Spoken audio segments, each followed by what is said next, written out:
İbn Qayyim rahimehullah düşmənlərdən, xüsusən də belə insana həsəd aparan, paxıllıq edən düşmənlərdən qorunmağın yollarını gətirir. Və deyir ki, insan birinci onlardan Allaha sığınmalıdır. Onların şərrindən əsasən elə Fələq və Nəs surələrini oxumaqla və sonra insan təqvalı olmağa çalışmalı. Yəni Allahdan qorxmağı, əmrlərini yerinə yetirib qadağalardan çəkinməsidir. Və üçüncü səbirdir. Səbirli olmalıdır insan. Və buna dəlil olaraq Maidə surəsi, Əl-İmran surəsi 120-ci ayədə Allah Teala buyurur ki, İn tasbiru və təttəqu la yadurrukum keyduhum şeyə. Əgər siz səbirli və təqvalı olsanız, onların hiləsi sizə heç bir zərər toxundurmaz. Deməli, şərtlə gəlir. Əgər siz səbirli və təqvalı olsanız, onların hiləsi zərər toxundurmaz. Deməli, əks mənası nədir? Əgər biz səbirsiz olsaq və günah içərisində olsaq, onda düşmənlərin qurduğu hilə baş verəcəkdir. Əgər istəyiriksə baş verməsin, yəni hilələri özlərinə çevrilsin, onda biz təmkinli olmalıyıq, səbirli olmalı və günahlardan uzaq olmalıyıq. Və həmçinin dördüncü gətir insan təvəkkül etməsidir.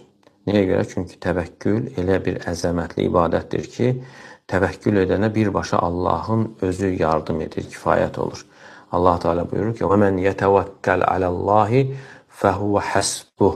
Yəni, kim Allaha təvəkkül edərsə, Allah ona yetər. Yəni, bundan böyük mükafat ola bilər. Birbaşa Allah Teala'nın təvəkkül edən insana yardım olmaz.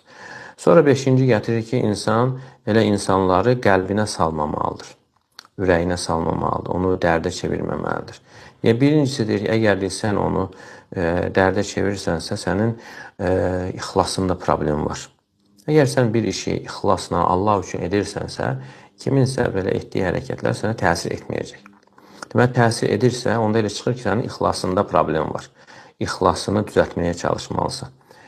Və ikincisi də deyir ki, ruhlar da bədənlər kimidir. Ruhlar bədənlər kimi. Əgər bir kəs sənə arxanca düşüb, səni vurmaq istəyir və sən çevrilmədən qaçsan, xilas olacaqsan. Və o da artıq gəlib çata bilməyəcəksən, nicat tapacaqsan. Yox, əgər sən dayansan, o da gəlib çatacaq və əlbəyax olacaqsınız, istər-istəməz zərər hasil olacaqdır. Və eyni ilə də o insanın ruhu oyaqdır. Daima sənə pislik etmək haqqında düşünür və sən də fikrini, nəfsini onunla məşğul etdiyin zaman artıq ruhların çarpışması hasil olur. Yəni, insan təsirlənir.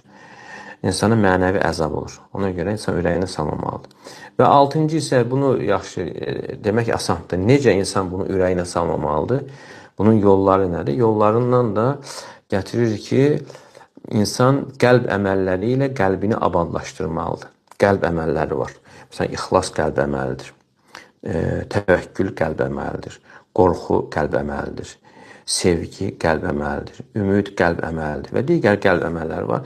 Yəni, insan bunları qəlbində yerləşdirərsə, qəlbini bu əməllərlə gerçəkləşdirərsə, abadlaşdırarsa, yəni başqa mənasız şeylər o qəlbə yol tapmaz. Amma nə vaxt ki, qəlbimiz bu şeylərdən boşalır, zəifləyir, onda mənasız şeylər insanın qəlbinə girir. Ona görə insan düşünməlidir ki, bu qəlb evi Allah Teala'nı sevmək, Allah Teala'nı tanımaq üçün yaradılan bir evdir. Və ora başqa şeyləri insan yerləşdirməməli. Nə vaxt başqa şeyləri yerləşdirirsə, sözsüz ki, onun özü ilə insana bir əzab olacaqdır.